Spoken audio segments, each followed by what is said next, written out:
Clint Sharples joins me now. Clint, welcome back. James, great to be here. So Clint, how's the 2020 treating heritage cannabis at this point? Well, so far it's been busy. Yeah, we've been in full-scale production, getting product out the door. This launch of Cannabis 2.0 has been a big thing for a lot of companies such as ours who are we're starting out with putting out some vape pens for Kronos. Oh, okay. Both their Spinach and their Cove brand, and they'll be launching their Peace brand here shortly, and we'll be doing that for them too. So it's been a full-scale production of vape cartridges for pretty much the last 10 weeks. Sure. And is that your preferred sort of MO going forward, is to provide white label production and packaging services for other LPs? It's definitely our core to start with. We'll be producing vape. What we're really known for with the Pure Pharma division that we have is the ability to produce really high quality oils. So when you're looking at vape oils, they're the highest quality you can or you need in the industry. Because they're being lit on fire and you're sucking them into your lungs, you want to make sure that that oil is really pure and really good, and this is what our guys are good at. So no vitamin E acetate for you? No. Great. And so is the demand for vapes been negatively impacted by the negative press surrounding it last year? Yes, very much so. Not necessarily with the people who are the consumer, it's with the provinces. And when you look at Alberta and Quebec putting them temporarily on the shelf until more is known, and we're very confident that once the information is found out, if you take a look at the number of people who have been affected by this, it's down to almost nothing again. So something went awry, something went wrong in a few months in late summer that affected a lot of people, but it's not lasting. It wasn't prior and it's not now. So we imagine that once the provinces get that information, they understand it, both Alberta and Quebec will greenlight it. And that's 1/3 of Canada's population, so it'll be nice to get them back on stream. That makes for a material difference in what we're looking for our sales. Sure. So what does the entire production footprint of heritage cannabis look like, production side and product side, at this point in 2020? So between British Columbia and Ontario, we have combined a little bit north of 40,000 square feet, all dedicated to production.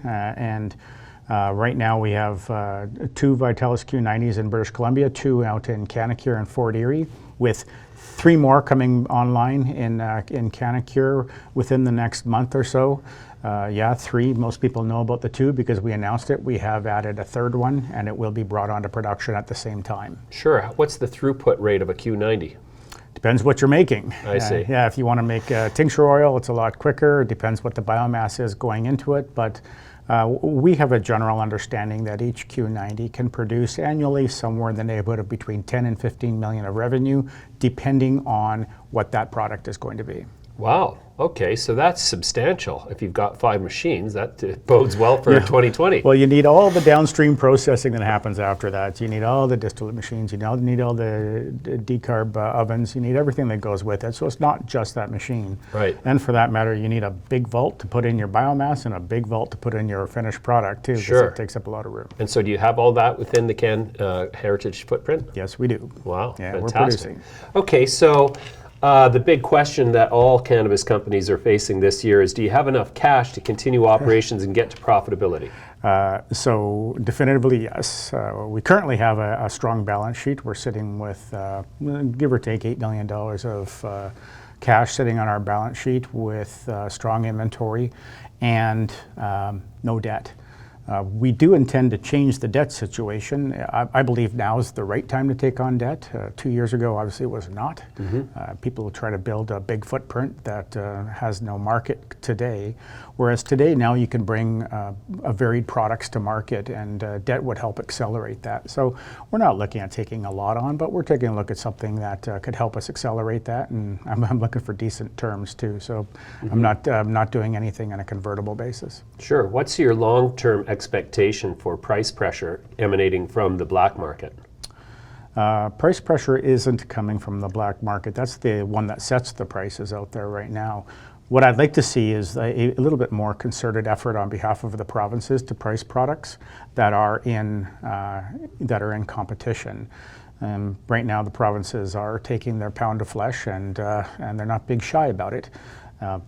and that's being passed along to the consumer. Doesn't seem to be affecting too much right now. Sales are robust in the stores that exist. That's the problem. We need more stores. Ontario has to kick it up. I mean, 20 some odd stores for 15.5 million people is ridiculous. So that needs to happen. Alberta's got a good model. BC's just starting to catch up. That needs to happen quickly within the next year if you're ever going to take a dent out of that black market. Sure. Of the every dollar that you take in as revenue, what percentage of that is taken by provincial taxes? For us in revenue, the only thing is the excise tax. It's because all of us in cannabis sell wholesale to the provinces. The provinces then take that and do their own markup. They have a goal of what they like to see, and not necessarily are they able to hit that goal all the time, but it's definitely not a small one. Sure. And in terms of expanding your markets, what are the opportunities for you at this point in 2020? We have great opportunity both in Canada with other LPs doing more products for them. We've already announced that we'll be doing a new vape pen project with James Wagner. They grow some wonderful cannabis that'll translate very well into a vape pen. And we'll have a couple of more coming up in the next 60 to 90 days that we'll be announcing and have a variety of products on behalf of others. Also looking at bringing some of our own medical tinctures to market for ourselves. We have a product line ready to go, need our sales license first, but we'll be looking at introducing that. Our business plan calls for it in late spring, so we have some time. And on top of all of that, what we're really focusing on right now is the United States. We have orders that we can be filling right now for formulated product. We have quite a bit of demand. So in Oregon, we're pushing forward with our joint venture down there with Empower Clinics. And then the business that's being brought forward by Canna Health, working in conjunction with Empower Clinics and on their own, they're bringing plenty of opportunity for us down in the United States to really get going on a robust operation right up front. Well, that's fantastic. Yeah. Canna is the DNA test kit that gives the patient the ability to align their genetic predisposition to the right cannabis given their condition. Yes. And is that service something that has been extended to Canadians at this point, or is that still only in the U.S.? We launched it in Canada in December. Oh, okay. And they've had a pretty decent uptake already of it. That's really good to see. What now we're being asked for is, okay, now that I have my results, what products are best for me? Where can I go and look for them? And so some help needs to be done there, and we're building that up and working with others. They're not going to be on their own. There'll be some partnerships in there that will help people in the end find out the cannabinoid profiles and the products that work best for them. It's a pretty new industry, and we're finding things as they're coming along. Evidence is showing that certain things work better, and that seems to be in very, very high demand. So it seems like the strategy this year so far is for the large LPs, instead of building out capacity of their own, is to make partnerships with smaller producers like Heritage and sort of take advantage of the existing capacity. Yeah, I think what you'll see right now is almost a full halt on CapEx projects. We started slowing down our CapEx plans last summer. It was pretty easy to see that there was going to be a demand and a supply and demand issue coming up, and there'll be a cash crunch coming. And when you supply other LPs, you need to take their balance sheet into consideration as much as your own. So although, we're monitoring our own cash, I'm monitoring everyone's cash. There's only a few LPs out there who don't need to worry about it. The big ones that everyone knows has a lot of money in their bank. And it'll be interesting to see what happens this year. The pain in our industry isn't over. In fact, I hate to say it, but I think it's just beginning. You're going to see the real hard decisions being made on some you've already seen, that need to be really taking a hard look at how they're going to survive. Sure. All right, Clint, that's a great update as usual. Thanks very much for joining me today. Great. Always great to be here.